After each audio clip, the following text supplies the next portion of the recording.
قل یا ایھا الناس انی رسول اللہ الیکم جمیعا صدق اللہ مولانا العظیم.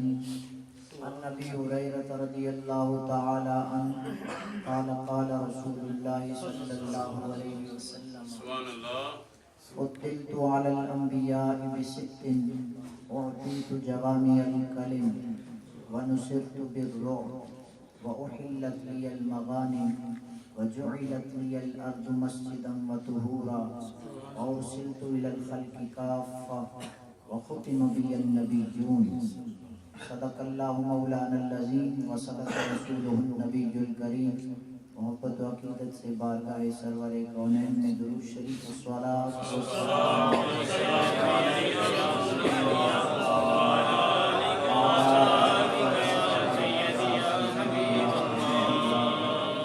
الصلاة والسلام علیک یا سیدی یا خاتم النبیین وعلی آلک واصحابک یا سیدی یا انیس الغریبین.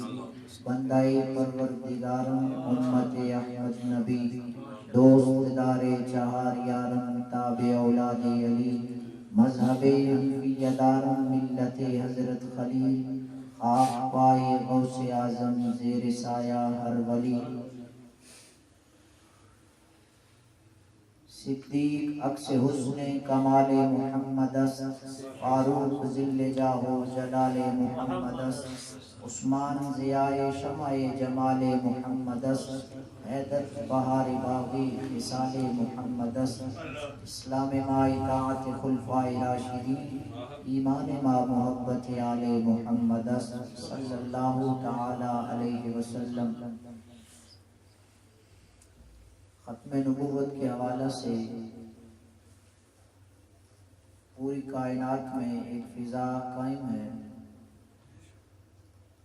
میرے آقا و مولا صلی اللہ علیہ وسلم کو اللہ رب العزت نے ختم نبوت کا تاج عطا فرمایا. اس حوالہ سے کافی دیر سے میری نظر جستجو میں تھی کہ کچھ اشعار ایسے ہوں جو حضور کی ختم نبوت کے حوالہ سے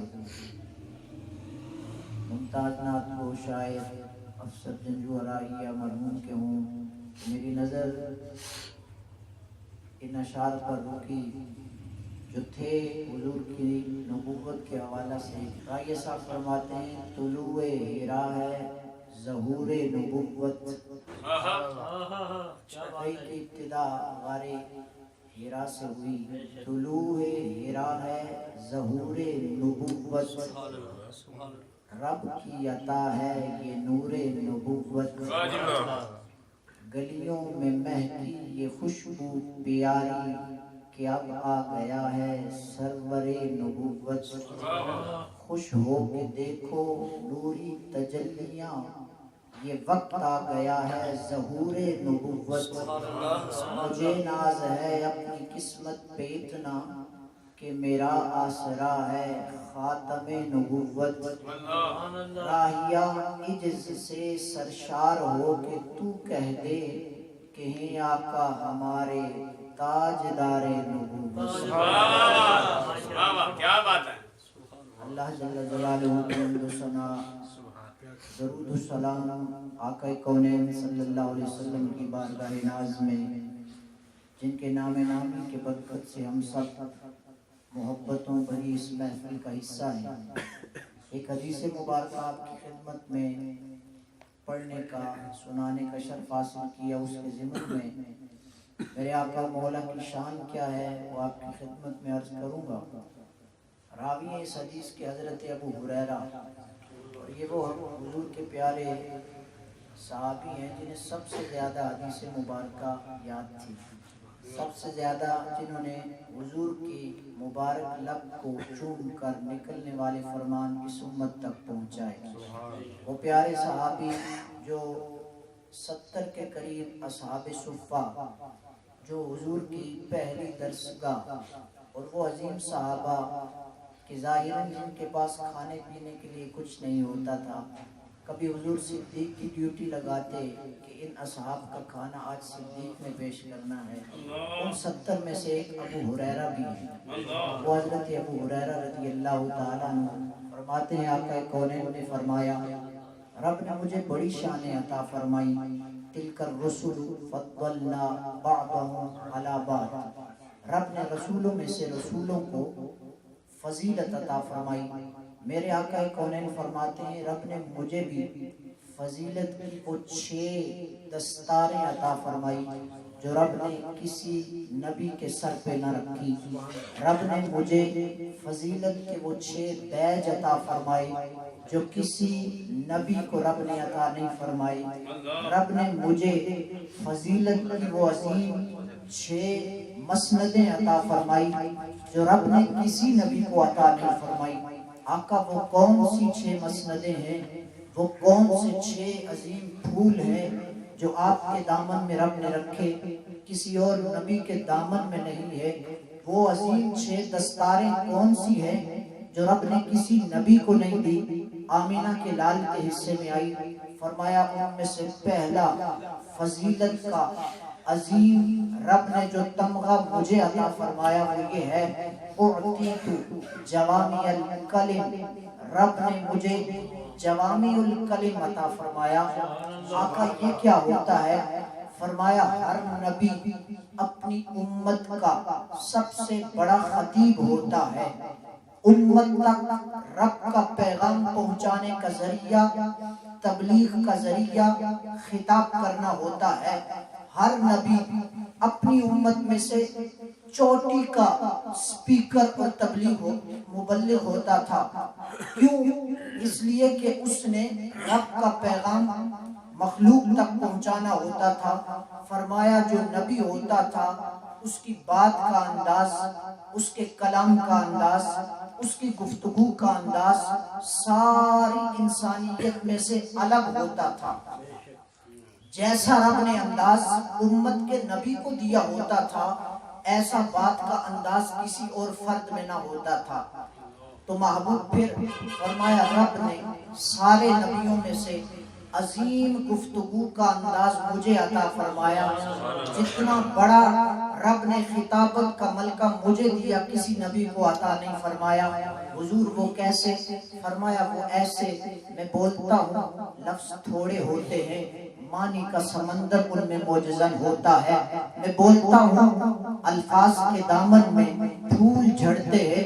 میں بولتا ہوں زبان سے لفظ نکلتے ہیں دل کی تختی پہ نقش ہو جایا کرتے ہیں. میں بولتا ہوں لفظ نکلتے ہیں وہ سماعت کے راستے دل میں اتر جایا کرتے ہیں. یہ میرے کلام کا ایک وہ عظیم انداز تھا کہ جس نے بلال کو حبش سے کھینچا. یہ میرے کلام کا وہ عظیم پاور تھی جس نے سہیب کو روم سے کھینچا. یہ میرے کلام کا ہی وہ عظیم رب کی طاقت تھی جس کی بیس پہ فارس سے سلمان کھینچا ہوا چلا آیا. اقبال نے کہا تھا نا بلال از حبش، سہیب از روم، سلمان از فارس، بھولا از مکہ اینچے بل عجبیس. کہا حبش سے بلال چل پڑا، فارس سے سلمان آ گیا، روم سے سہیب چل پڑا، لیکن مکہ میں بو جہل اور بو لہب مصطفیٰ کے قریب رہ کے بھی، دامن مصطفیٰ کے اندر رہ کے بھی محروم رہ گیا. کہا یہ مصطفیٰ کے کلام کی پاور تھی. دنیا میں جہاں کوئی بھی تھا وہ مصطفیٰ کے کلام کی پاور سے کھنچا ہوا مصطفیٰ کے قدموں میں آ گیا.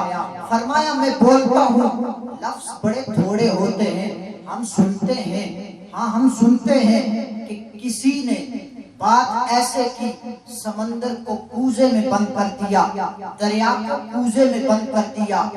لیکن یہ بات اگر 200% کسی کے کلام پہ سچی آتی ہے وہ میرے محبوب کے کلام پہ سچی آتی ہے. میرے محبوب جب بولتے تھے لفظ تھوڑے ہوتے تھے لیکن معنی اور مفہوم کروڑوں سے گنتی بھی آگے چلی جاتی تھی. میرے محبوب جب بولتے تھے صحابہ کی آنکھیں بھی جھکی ہوئی ہوتی تھی، سر بھی جھکے ہوئے ہوتے تھے. وہ دیکھتے تو نہیں تھے لیکن مصطفیٰ کی نگاہ نبوت اور مصطفیٰ کی زبان پاک ان کے دلوں کی تختی پہ الفاظ کو لکھتی چلی جاتی تھی. وہی الفاظ اور وہی کلام مصطفیٰ کا اثر تھا جس نے زمانے کو صدیق جیسا خلیفہ دیا، جس نے زمانے کو عمر جیسا حکمران دیا. وہ عمر اللہ اکبر. میں نے سوچا تھا ان 6 پہ آج گفتگو کروں گا، لیکن 6 کے اندر شاید نہیں، ایک پہ ہی بات ختم ہو جائے. وہ عمر.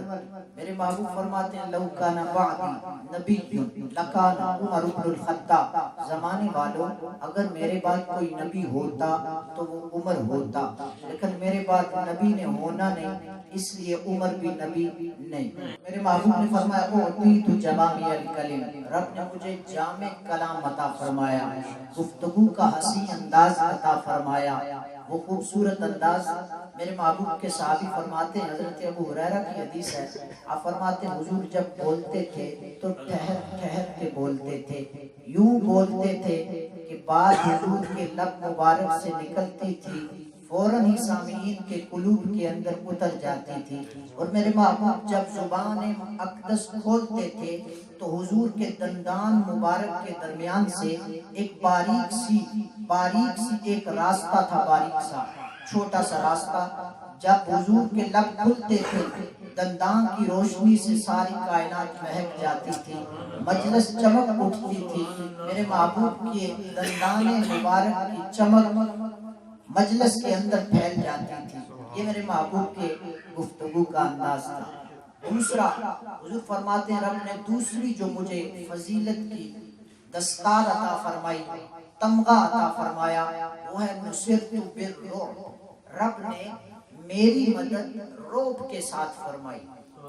رب نے مجھے جلال عطا فرمایا، مجھے رب نے پاور عطا فرمائی. کون سی پاور حضور؟ فرمایا تم اپنے دشمن کو مارنے کے لیے تلوار لے کے، تیر لے کے، اسلحہ لے کے، میزائل لے کے مارنے اس کے پاس جاتے ہو. کہا مجھے دشمن کو مارنے کے لیے تلوار کی ضرورت نہیں پڑتی، تیر کی ضرورت نہیں پڑتی، اسلحہ کی ضرورت نہیں پڑتی. محبوب پھر کیا کرتے ہیں؟ فرمایا مسیرت شہر، میں 1 مہینہ کی مسافت دور ہوتا ہوں، دشمن مجھ سے 1 مہینہ دور ہوتا ہے، مصطفیٰ ادھر ہوتے ہیں، دشمن مصطفیٰ 1 مہینہ کی مسافت پرے ہوتا ہے. کہا دشمن دور رہتا ہے، مصطفیٰ اسے ظاہراً اس سے دور ہوتے ہیں، لیکن رب اپنے محبوب کا دبدبا 1 مہینہ کی مسافت دور دشمن کے دل میں ڈال دیتا ہے. وہ مصطفیٰ سے اتنا دور ہو کے بھی مصطفیٰ کا خیال دل میں آتا ہے، لرز جاتا ہے، کانپنے لگ جاتا ہے. پھر یہاں عمر پاک کی یاد آ جاتی ہے. مصطفیٰ کا روب تو رب نے رکھا ہی رکھا ہے. مصطفیٰ کے پیارے عمر ایک دن مدینہ طیبہ میں حضور کی عظیم شہر میں ایک درخت کے نیچے آرام فرما رہے ہیں. اس وقت کی بڑی سلطنت، اس وقت کی سمجھی جانے والی سپر پاور کیسر و کسرا، روم کی سلطنت، ان کے بڑے بڑے بادشاہ، ان کا ایک ایلچی سفیر بن کر پیغام لے کے آیا. حضرت عمر کا پتہ پوچھا، کہا مسلمانوں تمہارے امیر المومنین کا پی ایم ہاؤس اسے کہتے ہیں، پی ایم ہاؤس کہاں ہے؟ ان کا کوٹھی بنگلہ، ان کا محل کہاں ہے؟ کہا ہمارے امیر المومنین کا کوئی محل شہر نہیں ہے. کہا پھر وہ کہاں بیٹھتے ہیں، ان کا دربار کہاں لگتا ہے؟ کہا وہ سامنے درخت کے نیچے ایک بندہ تمہیں لیٹا ہوا نظر آ رہا ہے. کہا ہاں. کہا وہی ہمارے امیر المومنین ہے. وہ ایلچی چل پڑا. جب پہنچا حضرت عمر کے سر پر، عمر پاک سو رہے ہیں، کپڑے بھی پیبند لگے ہوئے ہیں، غبار سے آلود ہے جسم اقدس، اور سر کے نیچے اینٹ یا پتھر رکھ کے آنکھیں بند ہیں. وہ سوچ میں مبتلا ہو گیا. سوچنے لگا یہ عمر جس کا نام سن کے ہمارے بادشاہ تختوں پہ بیٹھ کے، بڑے بڑے قالین اور بڑے بڑے صوفوں اور گدوں پہ لیٹ کے اس عمر کا نام سن کے کانپ جاتے ہیں. یہ ہے وہ عمر، یہ ہے وہ عمر یعنی جس محبوب کے عمر کی پاور ہزاروں میل دشمن کے دل میں روب ڈال دیتی ہے. اس عمر کے پیارے آقا کی پاور کا عالم کیا ہوگا. یہ ہے نصرت بالرعب. میرے محبوب کا روب رب نے اتنا رکھا ہے. میرے محبوب کا نام تو بڑا بلند ہے، میرے محبوب کے جسم کی پاور تو بڑی بلند ہے، میرے محبوب کا ایک نام، وہ نام جو آج زمانے کی زبانوں پہ ہے، لبیک یا رسول اللہ کی صداؤں کی صورت میں، محبوب کا روب تو بہت ہے، آج لبیک یا رسول اللہ کے نعرے کا روب رب نے اتنا رکھا ہے، جہاں یہ نعرہ لگ جاتا ہے زمانے کی آنکھیں بھی کھل جاتی ہے کہ صدیاں بیت گئی، لیکن عشق مصطفیٰ کا رشتہ اس امت کے ساتھ آج بھی مضبوط ہے، آج بھی جڑا ہوا ہے۔ لبیک کی صدائیں جب گونجتی ہے، زمانے کے اندر عطر اور مشک کی خوشبوئیں پھیل جاتی ہے، دل کے اندر ایک وارفتگی کے جذبات آ جاتے ہیں، کائنات سمٹ کر مصطفیٰ کے قدموں کا تصور لے کے حضور کا نعرہ لگاتی ہے، جب کفر کے ایوانوں پہ لرزہ طاری ہو جاتا ہے۔ اس محبوب کے نعرے میں رب نے اتنی پاور رکھی ہے، اس محبوب کی اپنے دامن کی پاور کا عالم کیا ہوگا۔ وَنُصِرْتُ بِالرُّعْبِ، رب نے اپنے محبوب کی مدد رعب کے ساتھ فرمائی۔ بات مصطفیٰ کی ہو تو رات بیت جائے گی، بات ختم نہیں ہوگی، وقت نے زندگی نے پھر ساتھ دیا تو رہنے والی چار مصطفیٰ کی عظیم فضیلتیں پھر کبھی صحیح۔ اللہ پاک ہماری حاضری کو قبول فرمائے۔ وَمَا عَلَيْنَا إِلَّا الْبَلَاغُ۔